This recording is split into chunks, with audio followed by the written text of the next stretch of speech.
Se abre la sesión. Ilustrísimos señores académicos, dignísimas autoridades civiles docentes de nuestra entidad, teniente alcaldesa y concejal del área de turismo y promoción de la ciudad, delegada de empleo, trabajo autónomo, comercio y empresa, presidenta del Ateneo Siglo XXI, vicepresidenta del Ateneo de Jerez, representantes de las entidades benefactoras de esta Real Academia, Fundación Cajasol, Tebasa, Bodegas Williams & Humbert, Fundación CaixaBank, Bodegas Ximénez Espínola, amigos de la Academia, señoras, señores, queridos amigos. Celebramos esta tarde en la Academia un acto de especial relevancia y alegría como es la conmemoración del 140 aniversario del Mercado Central de Abastos de Jerez. Para valorar esta efeméride tan importante para nuestra ciudad, contamos con la palabra y la investigación del ilustrísimo señor don Antonio Mariscal Trujillo, académico de número de esta Real Academia. Tengo el honor de realizar la tradicional presentación del conferenciante, ya que así me lo ha pedido y con mucho gusto la realizo desde la vieja amistad que mantenemos desde nuestra juventud. Gracias, Antonio. De tu intensísimo currículum, querido Antonio, me vas a permitir señalar y destacar aquello que desde mi punto de vista sobresale particularmente, ya que como eres un hombre polifacético, es difícil quedarse con algo que no sea interesante señalar. Antonio Mariscal Trujillo es jerezano de nacimiento y se le nota muchísimo, no porque lo diga él, que también, sino por la cantidad de puntadas que a lo largo de su dilatada vida lleva el sello jerezano por bandera. Después de los estudios de bachillerato, se diploma por el Instituto Catalán de Formación Profesional y de posgrado en el AUDE Mayores de la Universidad de Cádiz. Visitador médico como agente comercial desde 1965 a 70 y para la multinacional alemana Orange, hoy Sanofi Aventis, desde 1970 hasta 2005. Galardonado en 1978 con la distinción de Hombre del Año por dicha empresa. Es académico de esta Real Academia de San Dionisio de Jerez, miembro de número del Centro de Estudios Históricos Jerezanos, Premio Catavino de Oro 2005 a la promoción de Jerez. Vicepresidente de la Agrupación Cinefotográfica Jerezana San Dionisio desde 1978 al 85. Vicepresidente de la Asociación Profesional de Informadores Técnicos Sanitarios de la provincia de Cádiz. Creador y director de la Muestra Nacional de Cine Amateur de Jerez. Pregonero de la Navidad 2015. Colaborador de la Real Academia Española de la Historia en el Diccionario Biográfico Español con el aporte de 25 entradas al mismo. Fundador y mantenedor desde su creación en 1986 de la tertulia cultural Noches Jerezanas. Realizador de numerosos cortometrajes cinematográficos, entre los que destaca el primer premio de la Semana Internacional de Cortometrajes de San Roque en 1979. Y premio absoluto y premio extraordinario a la película que mejor resaltó los valores andaluces en el certamen nacional Ciudad de Aguilar. De sus libros publicados resalto solo 4 por razones de síntesis. Cartas a una jerezana, Jerez 1988, Por las calles del viejo Jerez, Azagaya 1995, Jerezanos para la historia 2006, Jerez en la historia y el recuerdo, Letrame 2016. No me resisto a señalar el último publicado, Doña Petronila de Abajo, Apuntes del Natural, Jerez 2023. En otras publicaciones solo señalo las 2 editadas en la revista Ceretanum de nuestra Real Academia. Apuntes históricos acerca de la publicidad farmacéutica en 2024 y Sainete para después de una guerra en 2025. Ha pronunciado numerosas conferencias en diferentes foros, de las que destaco las impartidas en la Universidad de Cádiz, Aula Histórica del Centro de Estudios Históricos Jerezanos, Aula de Cultura del CUNAZARÉ, Ateneo Jerezano, etc. Querido Antonio, tienes la palabra.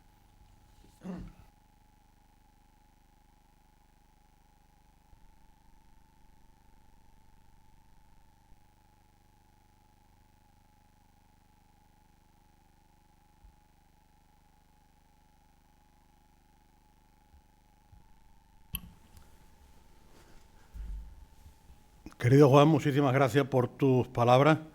Te dije que dijera 4 palabritas, pero ha dicho más de 4 y bueno, queda la cosa así. En fin, señores compañeros académicos de esta corporación, señoras, señores, dignísimas autoridades, amigos todos, voy a hablar sobre la Plaza de Abastos. Yo lo titulo del patio de San Francisco a la Plaza de Abastos, pero también podía haberla titulado de la Plaza de la Hortaliza al Mercado Central de Abastos.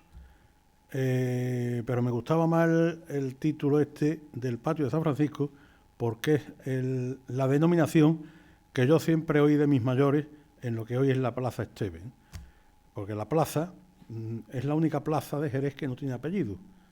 Tenemos Plaza del Arenal, Plaza de la Angustia, Plaza de España, Plaza del Progreso, pero si decimos la plaza sin apellido, es la Plaza de Abastos, nuestra Plaza de Abastos.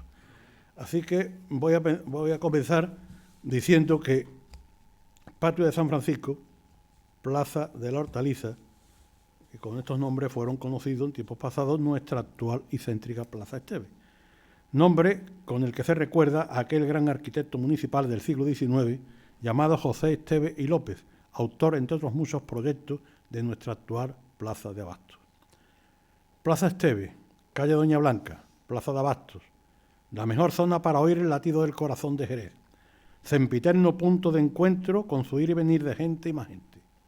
Amas de casa, jubilados, vendedores, charlatanes, trileros, repartidores, autobuses que suben, que llegan, que bajan, gente que espera, gente que sube al autobús con su bolsa o carrito de compra, de los que asoma un verde manojo de acelgas.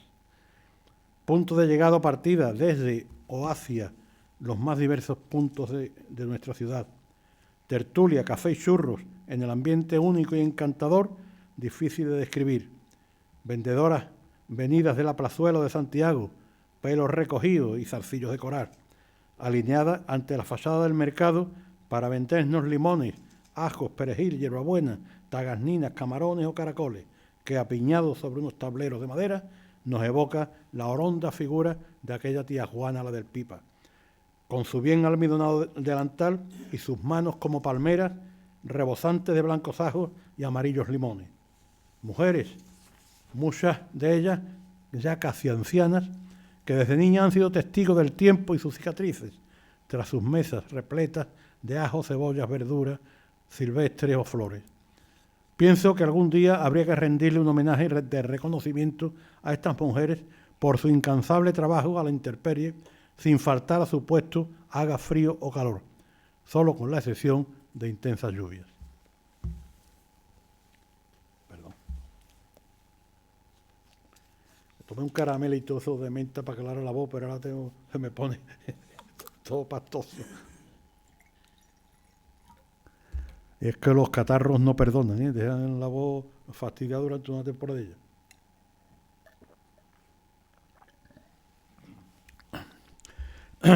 Plaza Esteve, calle Doña Blanca, Plaza de Abastos, donde Jerez sueña, como dijera aquel gran fotógrafo y mejor amigo que fuera el recordado Eduardo Pereira.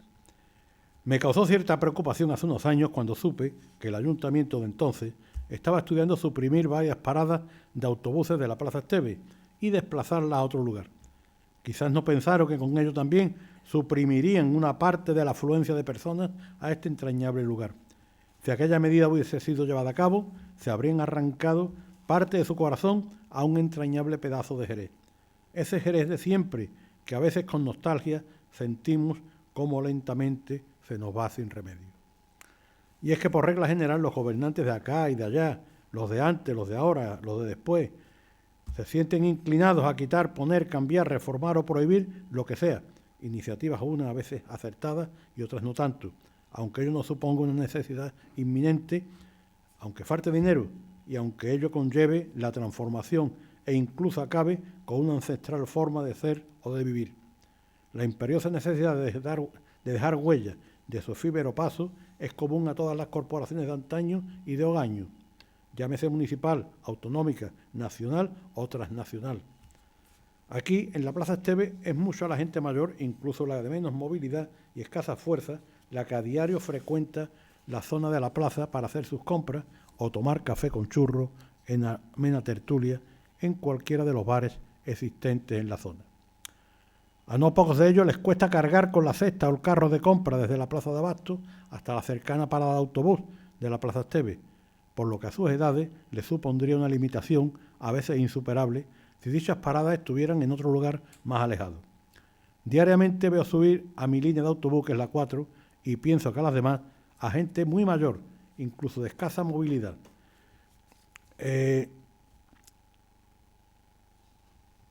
Ellos suben torpemente con su carrito para ir a comprar a la plaza. Se puede fácilmente desprender que lo hicieron durante toda la vida y que mientras sus cuerpos lo permitan, no renunciarán a ese disfrute.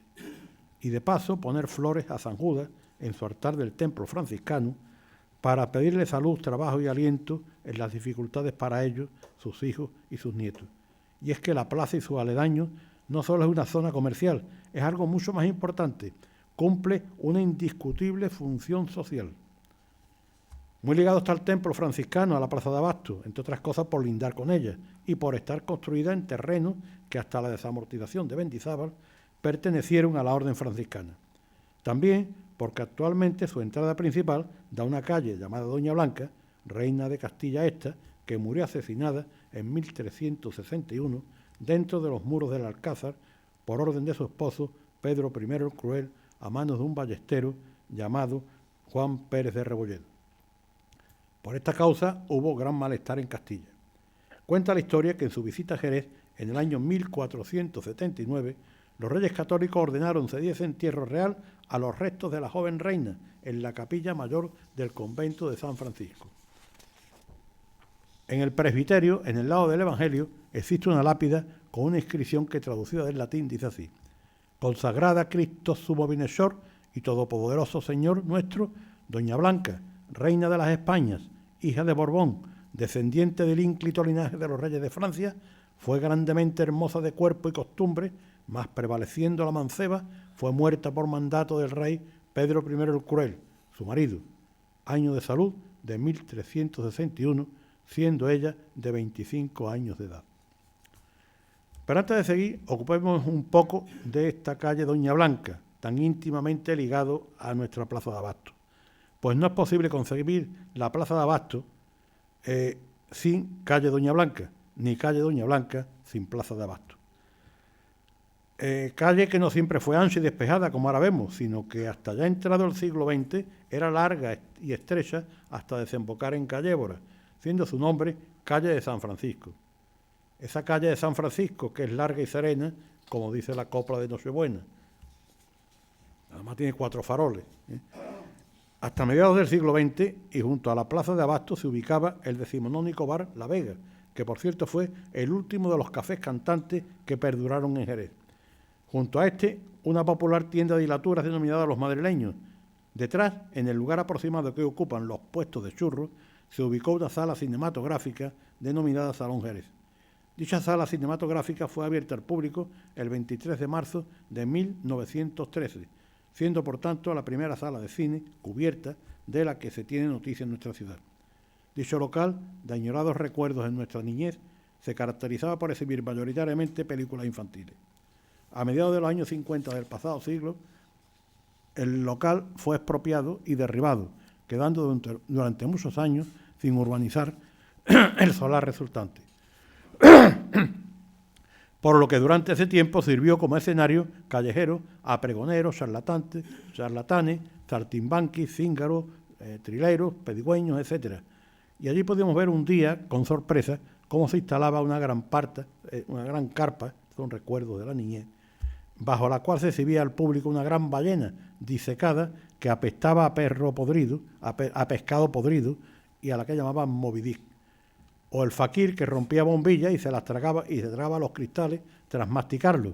O bien el que se acostaba con el torso desnudo sobre una tabla llena de puntiagudas puntillas y que por si fuera poco pedía a alguien de la concurrencia se subiera encima de su pecho.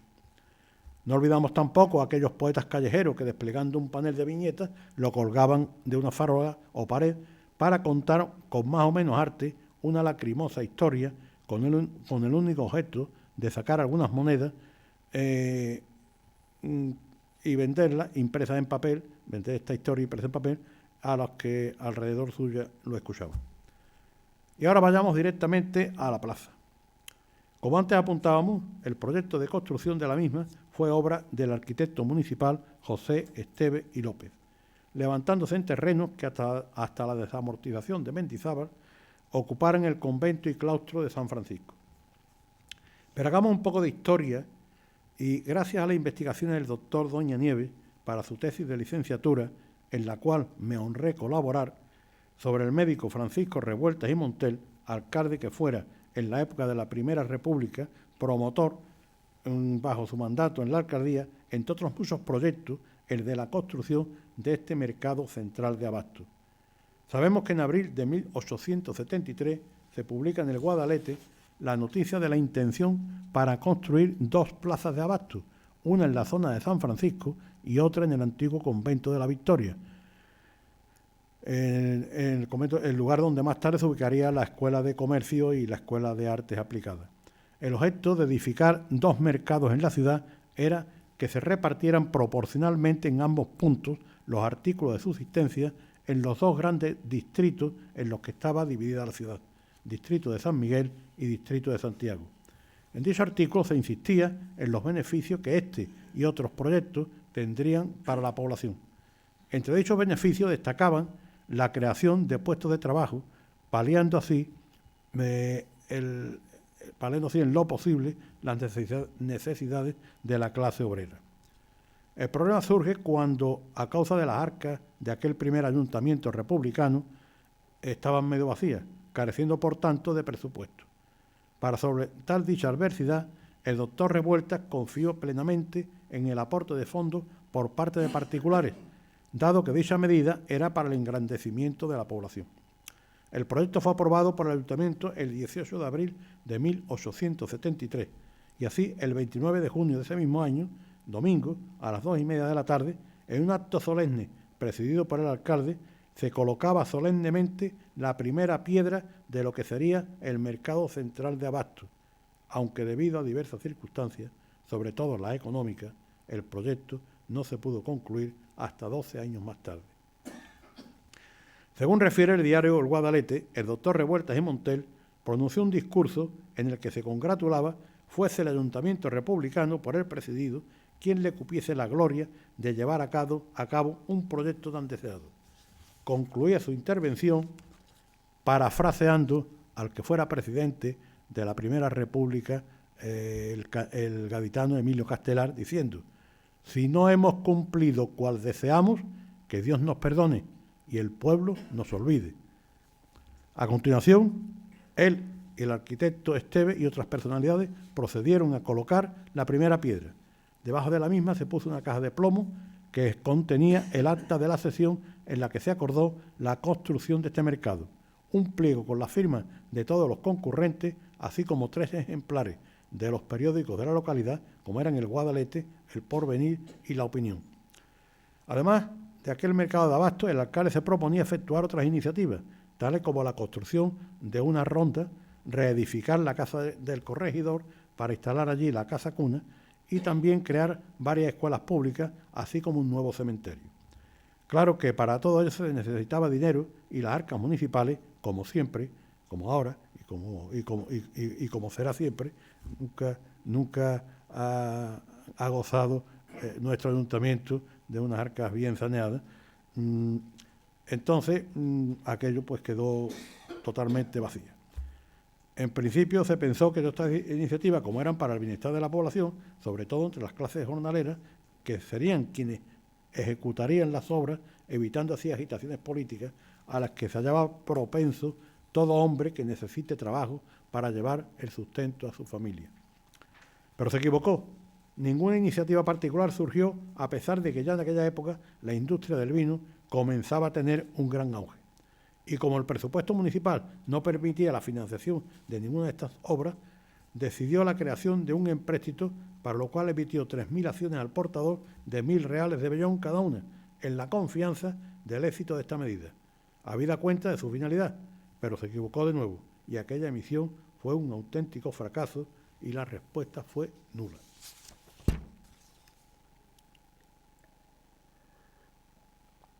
En consecuencia, según señala el doctor Doña antes citado, intentando buscar soluciones al problema, se tomaron medidas como ampliar el plazo de suscripción 50 días más.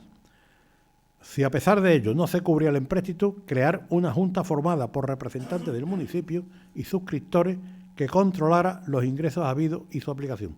En resumen, aquel empréstito municipal representó uno de los mayores fracasos en la gestión del doctor Revueltas como alcalde, siendo uno de los factores que influyeron de forma determinante en su dimisión, al aplicar la frase de Emilio Castelar que hizo alusión el día de la colocación de la primera piedra del mercado. Si no hemos cumplido cual deseamos, que Dios nos perdone y el pueblo nos olvide. Por dicha causa, el proyecto de la Plaza de Abastos quedó aparcado y no sería hasta transcurridos 12 años cuando el 25 de abril de 1885 pudo celebrarse la inauguración de nuestra entrañable Plaza o Mercado Central de Abastos. El lugar que ocupa la Plaza Esteve y parte del Mercado de Abastos hasta el decreto de desamortización fue el atrio del templo franciscano. Frente al templo asomaban las fachadas posteriores de las casas de la acera izquierda de la Lancería y derecha de la Corredera en el sentido de la marcha actual. Se tiene noticia del establecimiento de puestos de madera en este lugar ya desde mediados del siglo XVIII, época en la que se fueron estableciendo allí numerosos puestos de verduras, frutas y comestibles, y así como una tienda de bebidas.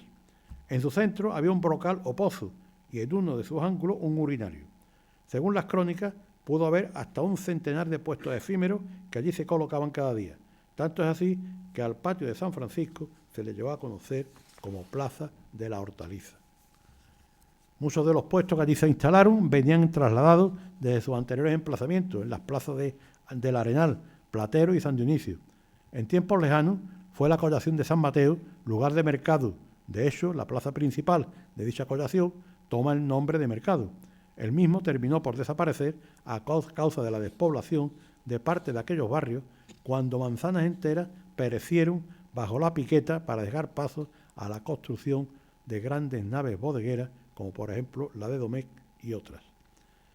En la época antes aludida, el patio de San Francisco era un lugar cerrado al que se accedía mediante dos puertas o verjas que se cerraban al atardecer. Una de ellas daba a la Corredera y la otra al inicio de calle Doña Blanca. Del año 1822 data el establecimiento en este lugar de un mercado fijo de verduras. Con ello se trataba de evitar que las hortalizas se vendieran por las calles sin control como se venía haciendo, dejando despojo y suciedad por doquier. Dicho mercado estuvo en funcionamiento hasta 1861, año en el que se advierte el mal estado de algunos pilares que estaban carcomidos con peligro de derrumbe, estos pilares de madera, por lo que se acometen obras para afianzar los mismos. Fue entonces cuando se comenzó a planear la conveniencia de construir un nuevo mercado más acorde con los tiempos de estructura metálica a fin de evitar la carcoma. Parece ser que ya en la segunda mitad del siglo XVIII se colocaban puestos sobre tableros de madera en la Plaza del Arenal. De ello se desprende la noticia de un devastador incendio ocurrido el viernes 14 de marzo de 1794, que en escaso tiempo calcinó la totalidad de aquellos puestos sin que nada se pudiera hacer para sofocarlo. Cuentan las crónicas que el incendio se propagó con tal rapidez y virulencia que las llamas avivadas por el viento de levante en pocos minutos lo calcinó todo, y hasta llegó a afectar al edificio de la Alhóndiga, el de los Arcos, donde había un cuartel de milicias. Cuentan las crónicas que si no llega a ser por la valentía de un soldado, cuando ya las llamas habían alcanzado algunas puertas, que entró y sacó la pólvora y municiones almacenadas, evitando así mayores desgracias. Tras los antecedentes expuestos aquí, vayamos ahora a la historia de nuestra actual Plaza de Abastos.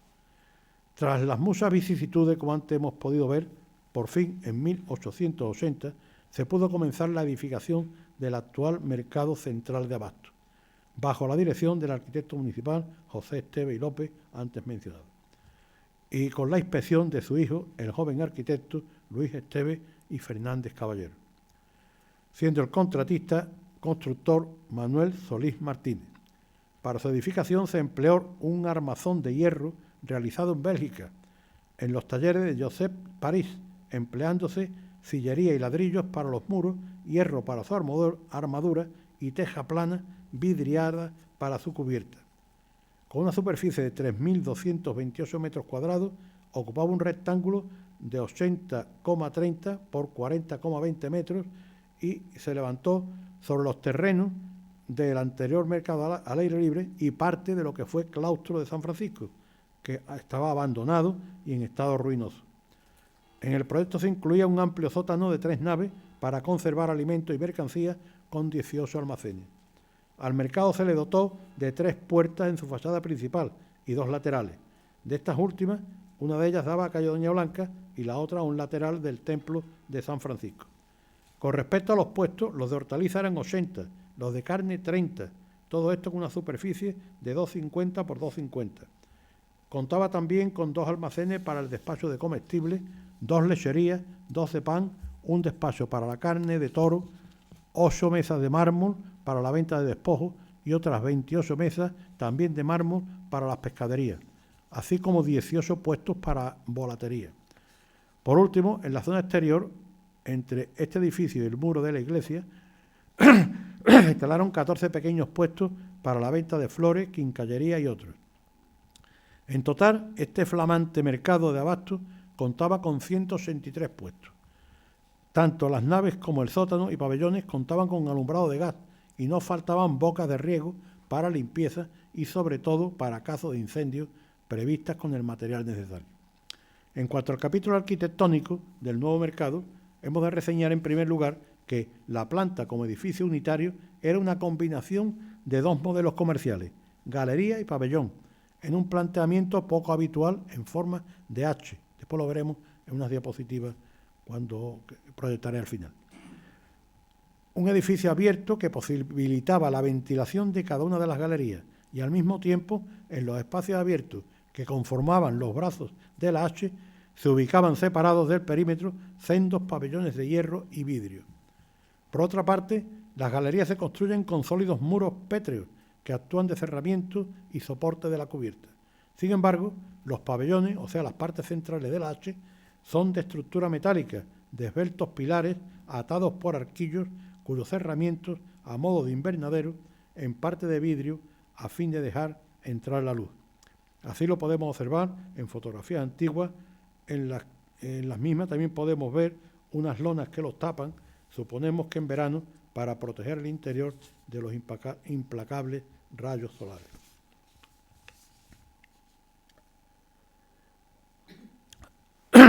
En resumidas cuentas, aquellos pabellones construidos para mercados centrales de abastos en el último tercio del siglo XIX debieron ser en su época un avance tanto tecnológico como cultural, sin olvidar la bella decoración de los muros de las galerías, constituyendo todo el conjunto una imagen urbana e institucional de un espléndido mercado municipal, un verdadero alarde arquitectónico de belleza y funcionalidad admirada en su día por propios y extraños. Por fin, tras 12 años de demora, el 25 de abril de 1885, en un día lluvioso y bajo la alcaldía de don Rafael Romero Castañeda, el mercado central de abastos fue inaugurado. Un gran castillo de fuegos artificiales festejaba y anunciaba este acontecimiento a los vecinos de la ciudad. Su coste había ascendido a la cifra de 4 millones de pesetas. Desde una de sus ventanas de la corredera, el doctor Revueltas y Montel contemplaba emocionado el jolgorio de la gente por tal acontecimiento. Era la culminación de uno de sus sueños para mejorar la vida de sus conciudadanos, cuando 12 años antes rigiera la alcaldía de la ciudad.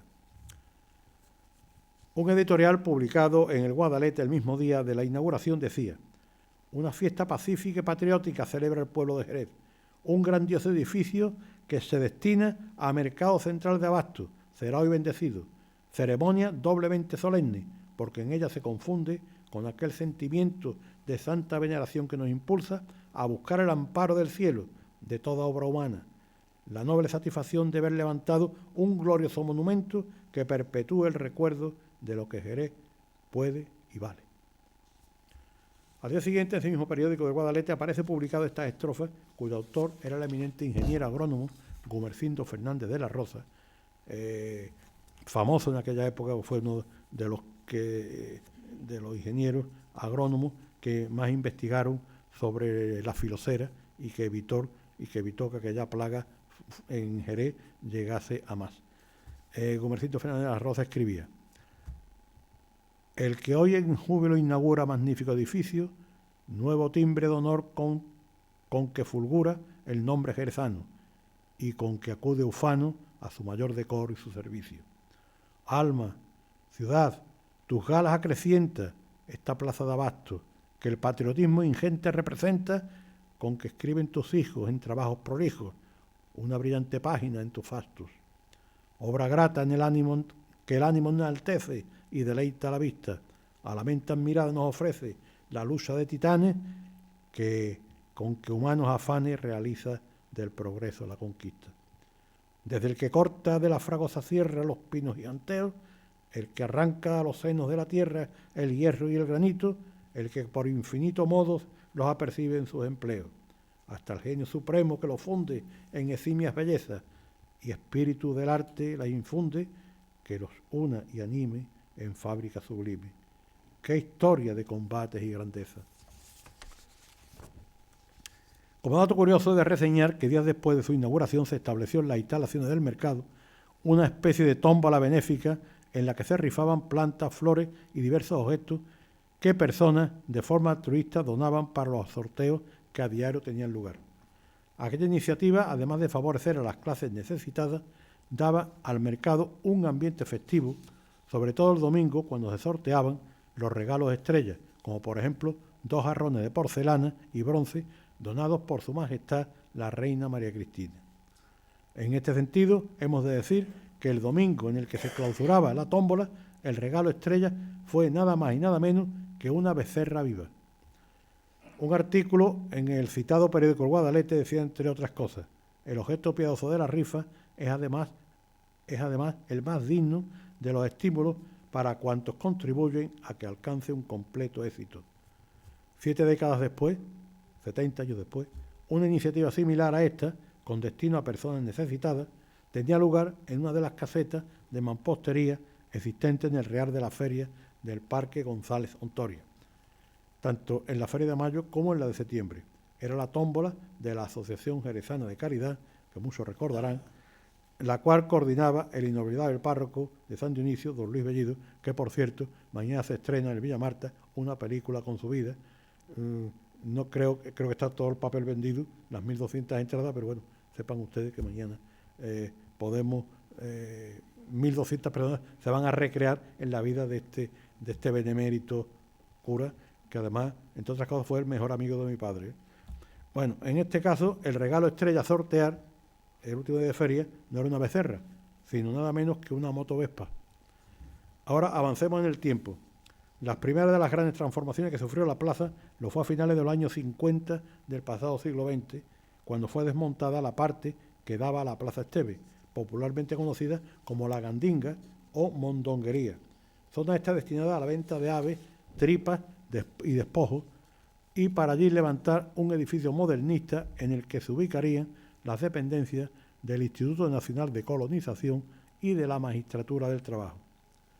Es de suponer que el ayuntamiento de entonces, al tener que proporcionar al Estado un solar céntrico donde construir un edificio en el que ubicar dichas dependencias, digo es de suponer, porque no lo tengo contrastado, pensó que al crecer nuestra ciudad, con las nuevas barriadas de La Plata, la de España, la Asunción, la Vid y Federico Mayo, y con ellas sus propios mercados de titularidad municipal, el central perdería su hegemonía en favor de estos y como resultado una mengua de clientela en favor de los creados en las mentadas barriadas, más cercano y accesible a aquellas nuevas zonas. Y ello, pienso, sería entre otros el principal motivo que llevó al ayuntamiento a efectuar la reducción de la superficie que ocupaba la plaza. Al quedar reducida la superficie de la misma y en la necesidad de ubicar a determinados vendedores que se habían quedado fuera, se optó por construir en su interior un entresuelo en el que se ubicaron un número de puestos, sobre todo carnicería. Una parte amplia de aquel entresuelo fue adjudicado a Antonio Millán, dueño de la popular selecta mantequera jerezana de la calle Algarve. Ocupaba todo el ancho del frente de la nave alta y a la misma se le dio por llamar supermercado, que no autoservicio, claro, como hoy conocemos, ya que era atendido por empleadas. Todo este sector urbano sufrió un profundo cambio tras el desmontaje de la parte anterior de la Plaza de Abastos antes descrita. Aquellas reformas no solo afectaron a la Plaza de Abastos, sino a todo el sector en el que se ubica. El principal fue, sin duda, la construcción del edificio de Liara y, formando parte del mismo, a su lado izquierdo, la moderna cafetería que tomó su nombre de aquel otro y a la vez popular y emblemático establecimiento llamado Bar La Vega. Un viejo café que se hallaba en el inicio de la calle Doña Blanca, que parece ser fue el último café cantante, como antes dije, y en la acera de enfrente, el lugar que ocupaba un recoleto jardín, se construyó un atractivo edificio de viviendas y en sus bajos una moderna cafetería llamada San Francisco, más popularmente conocida como La Bolera, por haberse instalado allí una bolera americana que, por cierto, no tuvo mucho tiempo de vida, cambiando a sala de billares. Ambos establecimientos vinieron a cambiar y modernizar por completo el concepto hostelero hasta entonces existente en Jerez. Tras el nuevo edificio de la Plaza Esteves, surgió una calle que se le puso el nombre del eminente médico jerezano Diego Ignacio Parada y Barreto, secretario que fuera de la Academia Médico-Quirúrgica Española. Él fundó en Badajoz y a su despensa un moderno hospital y más tarde en Madrid fue decisiva su participación para la creación en nuestro país de la beneficencia municipal y de las casas de socorro. También inventó un valioso instrumento quirúrgico para realizar iridectomías. Fue un gran erudito, autor de numerosas publicaciones médicas tanto en España como en el extranjero, así como varios volúmenes sobre historia, destacando su obra Hombres ilustres de Jerez de la Frontera e Historia de esta población. Por todo ello, creo que este ilustre médico jerezano del siglo XIX merecería una calle o plaza de dirección postal que no fuera un callejón como la que desde 1960 lleva su nombre. La última gran transformación de la zona, y esto ya a principios del año 60, fue con el derribo del edificio Los Madrileños, nombre de una antigua acreditada tienda de hilatura que se ubicaba en los bajos del edificio que asomaba a la intersección de calle Santa María con Esteves. A la izquierda de dicho edificio comenzaba la calle Doña Blanca y a su derecha otra estrecha y breve calle que carecía de nombre, según se puede ver en el plano de la ciudad de 1892, que después veremos. La misma llegaba hasta la misma puerta lateral izquierda de la Plaza de Abastos, que es la puerta principal actual, y enlazando así con Doña Blanca. Muchos años descuidados y víctima de desafortunadas reformas, la última remodelación tuvo lugar en 1983 bajo la alcaldía de Pedro Pacheco, cuando el 2 de junio de ese año la plaza fue cerrada al público a fin de llevar a cabo una necesaria rehabilitación integral acorde con la estética, funcionalidad y sobre todo con las preceptivas medidas higiénico-sanitarias. Entre otras diversas actuaciones se desmontó la planta superior, quedando la plaza como hoy la conocemos. Dicha rehabilitación permitió de nuevo admirar la auténtica calidad y belleza de una construcción en la que se conjugan bellamente armonizadas su estructura metálica tan avanzada en el último tercio del siglo XIX, con piedra de sillería, ladrillos vidriados y cristaleras. La plaza volvió a abrir de nuevo sus puertas un año después, concretamente el 28 de junio de 1984. También la zona exterior fue remozada, construyéndose nuevos puestos de churros, de mampostería, el aparcamiento subterráneo, el famoso Omni, que poco tiempo duró, ya que no respondía a la estética del lugar, siendo por ello muy criticado, lo que obligó al ayuntamiento a desmontarlo. Desde entonces, cuando ya la plaza se consideraba obsoleta, anticuada y fuera de lugar, al haberse posicionado en Jerez las grandes superficies, nuestro viejo mercado de abastos volvió nuevamente a renacer. Hoy lo vemos con más vida que nunca, con sus buenas pescaderías, magníficas carnicerías, atractivas fruterías y numerosa clientela. Y según se ha dicho estos días, es el mercado más barato de España, donde se puede comprar más barato. En fin, actualmente tiene una numerosa clientela, exceptuando los lunes, como no hay pescado, va menos gente. Gente que no solo va a comprar, y desde luego a mejor precio que en otros lugares, sino también a disfrutar de su inigualable ambiente. A fuerza de ser sinceros, no creo que en Jerez haya mejor y popular ambiente que el que nos ofrece la calle Doña Blanca, su entorno y su centenario y entrañable mercado, incluso con la desaparición como cafetería de la que fuera Popular Vega, ahora lamentablemente convertida en bar de copas y ocio nocturno. A mi entender, a la plaza solo le falta que determinados puestos que se encuentran en el pasillo del fondo, a la izquierda, que actualmente aparecen vacíos, se convirtieran, al igual que en el mercado de la calle Pastor y Landero de Sevilla, en pequeños bares donde se sirviera vino de barril de nuestra bodega, acompañado de tapitas a precios populares. Ello vendría a enriquecer aún más el popular ambiente festivo de nuestra plaza. No quisiera terminar esta charla sin tener un amable recuerdo para aquellos comerciantes que antaño un día conocí, traté y fueron mis clientes. Ellos fueron los primeros en utilizar a principios de los años 60 ese nuevo material que con el tiempo sería imprescindible. Me refiero a las bolsas de plástico. En mi mente quedaron muchos de aquellos y aquellas comerciantes del pescado, las verduras, la carne o las aceitunas. En mi recuerdo quedaron también las imágenes de aquellas vendedoras de verduras y frutas que no sabían sumar, casi ni leer, que ajustaban la cuenta con los dedos y nos decían importes en reales en lugar de pesetas. O las colas de gente esperando a que terminara una corrida de toros para en una de las dos carnicerías que solían vender la misma, comprarla a precios sensiblemente más económicos que la procedente del matadero. Ello permitía a las clases más modestas disfrutar de una carne de calidad que de otra manera no estaba al alcance de sus economías. Hasta aquí nuestro recorrido por estos lugares tan entrañables, tan queridos y tan jerezanos como son la Plaza de Abasto y su entorno. En mi mente quedaron las imágenes de aquellos autobuses de la Plaza Esteves, tranvías como popularmente se les llamaba en Jerez, con carrocerías de madera que perduraron hasta finales de los años 50. También aquella Plaza de Abasto de los años anteriores a su salvaje amputación.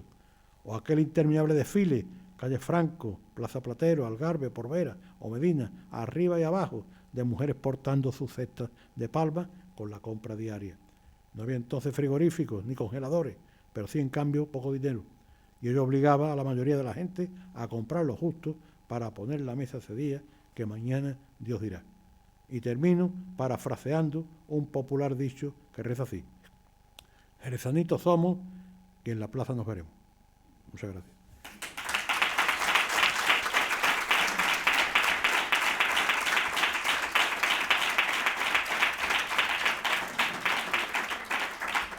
Ahora voy a poner unas 20 y tantas diapositivas y que creo que, vamos, yo no sé cómo funciona esto.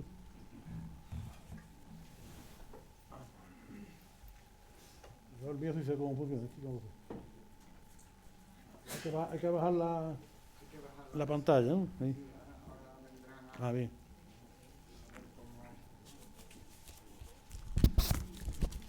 Son un poquito, son unas 20 y tantas, pero creo que las imágenes, una imagen vale más que 1000 palabras y creo que merece la pena.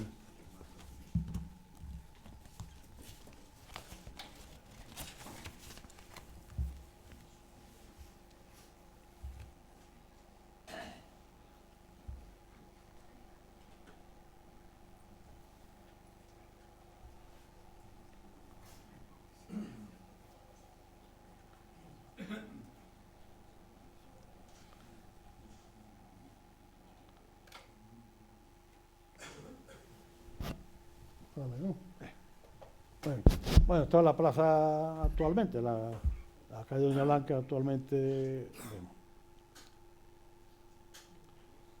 El templo de San Francisco tan ligado, íntimamente ligado a la plaza de Abasto, porque yo creo que un 50% de las personas que van a la plaza se pasan por la iglesia de San Francisco a pedirle a San Pancracio, creo, a San Judas, que ahí se cuenta algo muy simpático, que le pregunta una señora a un franciscano que si el Judas, es decir, San Judas era muy milagroso, y en vez de decir tan milagroso que con él comemos todos los días, el dinerito que echan la gente en el cepillo.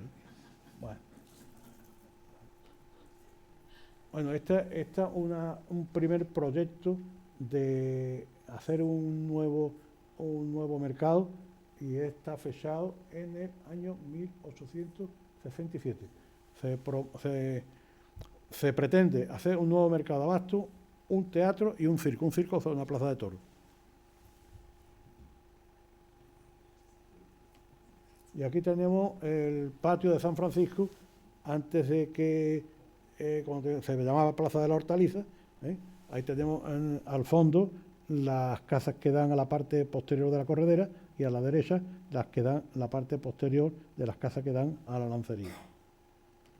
Y aquí ya tenemos las primeras obras de construcción, ya se empieza a levantar el edificio. Esto fue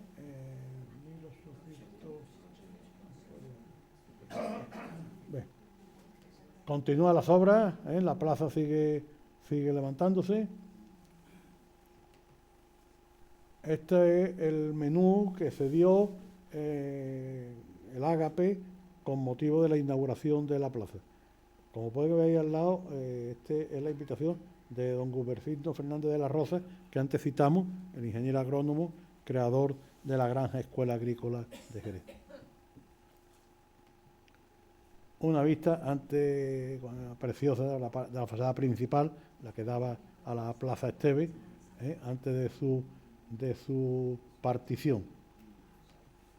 Otra lo mismo, cuando se hacía una foto se ponía todo el mundo delante, todo el mundo quería salir. Esta misma en color, no es que la foto era en blanco y negro, pero un amigo Juan Ramírez las colorea y quedan preciosas. Pero fíjese el pabellón central, que era una especie de invernadero de cristal, donde veis aquí estos techitos estaban las pescaderías, por lo cual tenía el aire corría, no estaba cerrado, porque en aquella época no había frigorífico y entonces era preciso que hubiera aire libre. Otra parte del pabellón,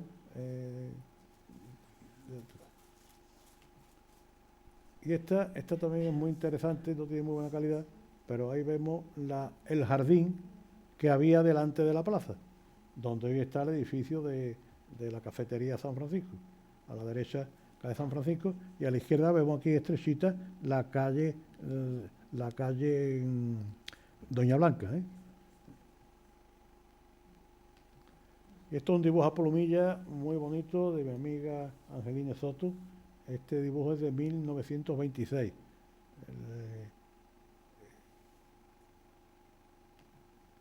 Bueno, aquí vemos, por ejemplo, aquí vemos la H, efectivamente. Lo que hoy se conserva es esto. Esto de adelante, la primera parte del H desapareció. Vemos ahí el convento de San Francisco, la plaza Esteve delante, el jardincito que ve delante y las edificaciones que luego, como de los madrileños y tal, que se derribaron. Y esto es lo mismo, pero una vista aérea. Vemos que estaba todo muy abigarrado. Esto no, la verdad que la intención del ayuntamiento también fue de ampliar la zona, despejarla y que tuviera más accesibilidad, ¿no? Fíjense, por ejemplo, la calle que figuraba al lado del mercado, que era una calle estrechísima. De ahí tengo yo un recuerdo, un camión que atropelló a una anciana y la mató. Y yo pasé por allí, tenía 12 años, no se me olvida. Bueno, perdón, esto cómo se le da para atrás. Esta de 1940, yo creo que poco habría que vender ahí en el año 1940, el año de mayor penurria, mayor hambre que ha pasado en nuestro país. Ahí estaban los guardias y los puestos cerrados, poco habría que vender.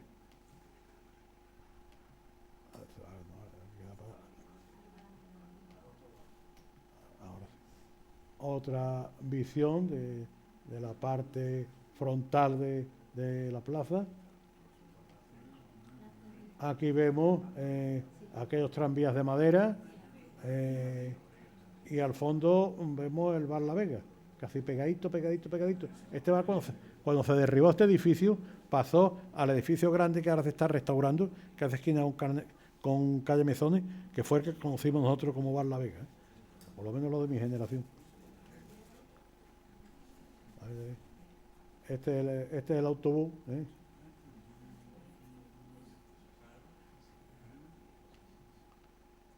Otra vista igual.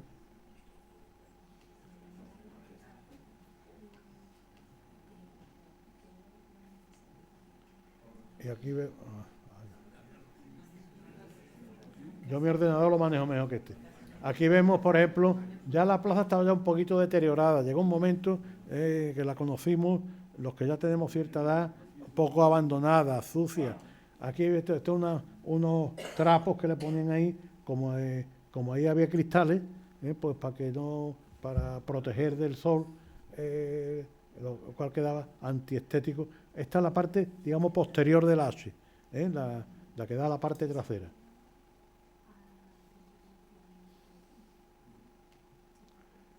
El edificio de los madrileños, que fue derribado. Muchos lo conocerían y muchos comprarían ahí.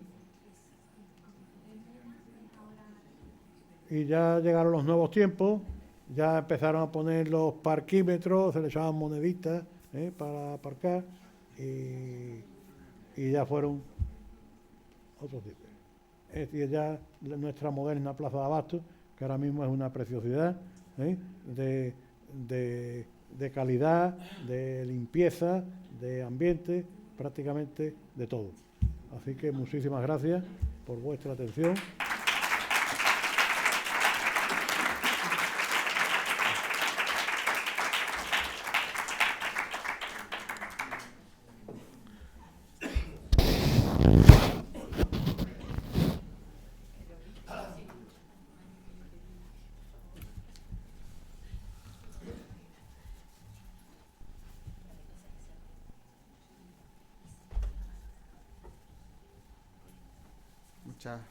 Muchas gracias, Antonio, por tu precisa y elocuente disertación que nos deja muy claro el contexto histórico de todo lo relacionado con el mercado central de abastos de la plaza de la ciudad de Jerez. Si alguien en nuestra ciudad podía acometer en un corto plazo de tiempo una conferencia de estas características, tanto Nela, nuestra concejal del ramo, como yo mismo pensábamos que ese alguien eras tú. Y no nos has defraudado. Enhorabuena por trasladarnos todo el importante contenido de este edificio singular de nuestra ciudad. Gracias de nuevo, Antonio, por tu magnífica intervención. Y muchas gracias igualmente a las autoridades que nos acompañan, a los benefactores y amigos de la Academia y a todos los que hoy nos honran con su presencia, y les emplazo para el próximo martes, día 22 de abril, a las 19:30 horas, para asistir a la primera conferencia del ciclo del vino que impartirá el doctor ingeniero agrónomo don Enrique García Escudero Domínguez, bajo el título Itinerario de la evolución reciente de la viticultura en España, y se celebrará en las instalaciones de las bodegas Williams & Humbert, citas en la Nacional 4, kilómetro 641, en nuestra ciudad. La presentación del conferenciante estará a cargo de don Enrique Montero Millán, director técnico de viñas de dicha bodega. Sin más consideraciones, se levanta la sesión. Muchas gracias a todos.